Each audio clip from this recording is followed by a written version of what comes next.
Hello दोस्तों, नमः शिवाय।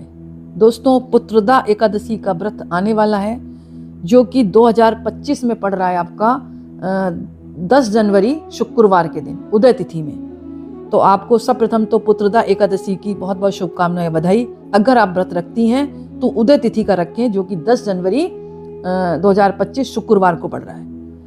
हिंदू धर्म में पुत्रदा एकादशी का बहुत अधिक महत्व है। ये व्रत विवाहित महिलाओं द्वारा संतान सुख की प्राप्ति के लिए किया जाता है। ये व्रत साल में 2 बार पड़ता है, एक पोष महीने की शुक्ल पक्ष की एकादशी को, दूसरा सावन महीने में पड़ता है।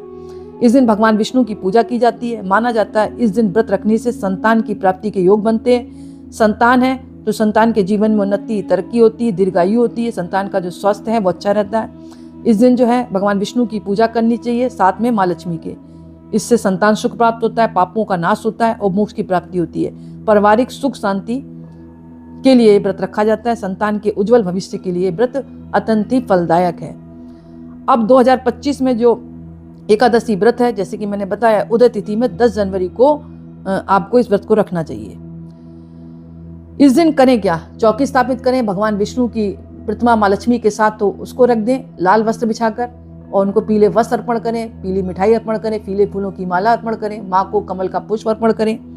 इसके अलावा आप जो है भगवान का शंख से, दक्षिणावर्ती शंख रखकर आप पूजा कर सकते हैं, उनका अभिषेक कर सकते हैं। इस दिन जो है विष्णु सहस्रनाम का पाठ आप जरूर करें। विष्णु सहस्रनाम का पाठ करने से संतान प्राप्ति के योग बनते हैं। जिनके संतान है उनके जीवन में उन्नति, तरक्की बनी रहती है, सकारात्मक ऊर्जा का संचार होता है।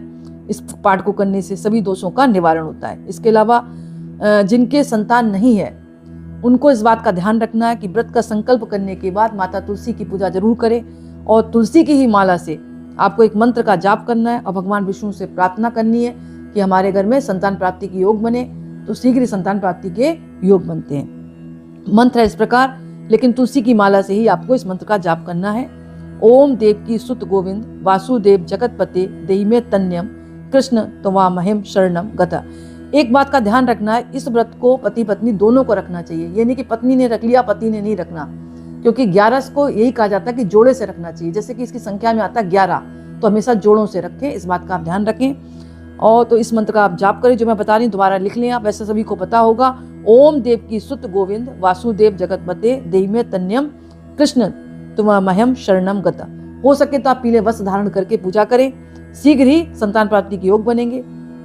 और पति पत्नी अपने दाम्पत्य जीवन को खुशहाली रखने के लिए पास में ही कोई विष्णु मंदिर जाकर पीले फूल की माला दोनों जाकर अर्पण करें। इसके अलावा अगर आप व्रत रख रही हैं तो मन को शुद्ध रखें, किसी के लिए गलत ना सोचें, किसी का अपमान ना करें। और इस दिन जो है लहसुन, प्याज, किसी प्रकार की मांस मदिरा का सेवन बिल्कुल ना करें। अगर व्रत रख रही हैं दिन में सोए नहीं, सात्विक भोजन करना है इस दिन। सात्विक भोजन का मतलब इस दिन जो है अन्न नहीं करना है, अन्न को बिल्कुल नहीं खाना है। आप फलाहार कर सकती हैं, क्योंकि ये व्रत जो है एकादशी का फलाहार पे ही रखा जा सकता है। तरल पेय पदार्थ आप पी सकती हैं, जूस है, चाय, पानी वगैरह आप पी सकती हैं, लेकिन अन्न का सेवन बिल्कुल ना करें। इसके अलावा पूरा दिन दान पुण्य में आप बिताएं और दान पुण्य में आप गाय की सेवा करें, गरीबों को कुछ अपनी सामर्थ्य के अनुसार दान दें। जो भी आप दे सकती हैं, भोजन आप खिला सकती हैं, उन्हें वस्त्र दान कर सकती हैं, इस बात का आप ध्यान रखें। इसके अलावा जो व्यक्ति पुत्रदा एकादशी का व्रत रखता है उसको भगवान कृष्ण या भगवान विष्णु की कृपा से, जैसे कि सभी को पता है भगवान विष्णु के ही अवतार है, चाहे कृष्ण कह लो, चाहे माधव कह लो, चाहे गोविंद कह लो, चाहे गोपाल कह लो, तो उनकी कृपा से संतान सुख प्राप्त होता है। और गाय की सेवा करें, भगवान विष्णु की कृपा जरूर मिलेगी। इस दिन जो है शिवलिंग पर भी जल चढ़ाने से संतान सुख की प्राप्ति होती है।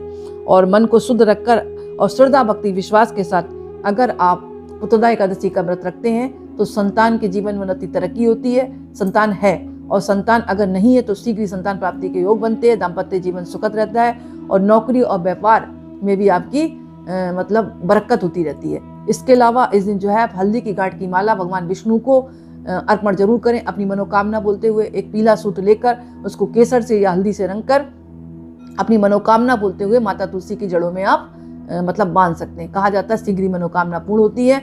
और वहां पर देसी घी का दीपक भी आप प्रज्वलित कर सकते हैं। और इस दिन जो है माता तुलसी के जड़ों में जल नहीं चढ़ाना है एकादशी वाले दिन। आपको कच्चे दूध से आप उनका भोग लगा सकते हैं, परिक्रमा करें, अपनी मनोकामना बोले। और इस दिन जो है पीपल के वृक्ष की भी पूजा आप कर सकते हैं, क्योंकि पीपल में भी भगवान नारायण का निवास होता है। नारायण किसके रूप है? भगवान विष्णु के ही सारे रूप हैं ये।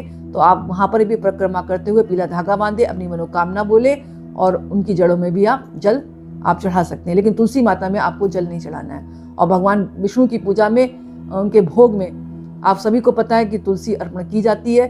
तो एकादशी में तुलसी तोड़ी भी नहीं जाती, तो इसके लिए आप अगर व्रत रख रही है तो पहले से तोड़ कर रखें, तभी आप भगवान विष्णु की जो पूजा में भोग अर्पण कर रही है उसमें तुलसी पत्र जरूर चढ़ाएं। ऐसा कहा जाता है बिना तुलसी के जो है भगवान, मतलब बिना तुलसी पत्र के भगवान जो है भोग ग्रहण नहीं करते, ऐसा कहा जाता है। तो एक दिन पहले तोड़ कर रखें। और अगर आपका दाम्पत्य सुख प्राप्त नहीं हुआ, यानी अभी तक आपकी शादी नहीं हुई है, तो इसके लिए आप पीले वस्त्र धारण करें इस दिन। और केले के वृक्ष की पूजा आप जरूर करें। केले को मीठे जल से उसमें हल्दी मिलाकर आपको चढ़ाना है और गुड़ चढ़ाना है। भीगी हुई चने की दाल आप चढ़ा सकते हैं। परिक्रमा करें आप, 11 परिक्रमा करें, 21 परिक्रमा करें। ओम नमो भगवते वासुदेवा या ओम विष्णवे नमः ऐसे बोलते हुए आप परिक्रमा कर लें और अपनी मनोकामना बोल दें और धागा पीला जो है केसर से हल्दी से रंगा हुआ बांध दें। शीघ्र ही आपकी मनोकामना पूर्ण होगी। और एकादशी से शुरू करके आपको 11 गुरुवार आप कर सकती हैं पूजा। वैसे अगर आप व्रत रखें तो अति उत्तम है, गुरुवार का रखें तो शादी के लिए बहुत अच्छा माना जाता है, आप किसी के लिए शादी के योग बनेंगे। अगर व्रत नहीं रख सकती तो भी आप पूजा करना ना छोड़ें। एकादशी से शुरू करके आप 11 गुरुवार, 9 गुरुवार, 21 गुरुवार आप पूजा करें। सेम इसी तरह आपके शीघ्र जो है शादी के योग बनेंगे और जिनके संतान नहीं है उनको संतान प्राप्ति के योग बनेंगे। और इस दिन जो है कुछ चीज़ें आप खरीद के भी ला सकती हैं, जैसे चांदी या पीतल का कछुआ ले आए आप, इसको घर की उत्तर दिशा में स्थापित करने कहा जाता है। माँ लक्ष्मी को बहुत अच्छा लगता है कछुआ, तो माँ लक्ष्मी का आशीर्वाद प्राप्त होगा। इस दिन जो है आप शंख खरीद के ला सकते हैं, कौड़िया खरीद के ला सकती है, गोमती चक्र खरीद के ला सकती हैं। इसके अलावा कामधेनु गाय बाजार में मिलती है संगमरमर की, उसको लाकर रख सकती हैं घर में। इससे घर में उन्नति तरक्की बनी रहती है, घर में सुख समृद्धि आती है। और आपको सफेद हाथी आप ला सकती हैं। कोई तुलसी का पौधा खरीद कर आप दान दे सकती हैं। यानी अपने आधार पर आप जैसे चीजें खरीद कर लाएं बहुत शुभ मानी जाती है अगर पुत्रदा एकादशी पर आप लाती हैं और घर पर स्थापित करती हैं। इसके अलावा पशु पक्षियों की सेवा करें, गाय की सेवा करें और खुद भी पीले वस्त्र धारण करें, कोशिश ये करें। और माथे पर पीला चंदन लगाएं। लेकिन इस व्रत को पति पत्नी को जोड़े से रखना चाहिए। कोई भी 11 सोचा पुत्रदा एकादशी हो या देवटान एकादशी हो, अगर आप रख रही है तो हो सके तो जोड़े से रखें, क्योंकि व्रत कहा जाता है कि जोड़े से रखना चाहिए। और शाम के समय जो है इसकी कथा का आप श्रवण जरूर करें। कहा जाता है अनंत गुना फल की प्राप्ति होती है अगर कोई व्यक्ति ऐसा व्रत रखता है जो कि 11 में 12 मिला हुआ होता है। यानी जैसे 11 खत्म हो जाएगी 10 तारीख को दोपहर में ही खत्म हो जाएगी 10 बजे, तो 12 लग जाएगी। तो 11 से 12 युक्त जो व्रत रखता है वो उत्तम फल देने वाली होती है। और व्रत रखना भी चाहिए ऐसा जिसमें द्वादशी मिक्स हो। तो दोस्तों एक छोटा सा वीडियो था, मुझे आशा है कि आपको पसंद आया होगा। कमेंट्स में नमः शिवाय जरूर लिखें। बहुत बहुत धन्यवाद।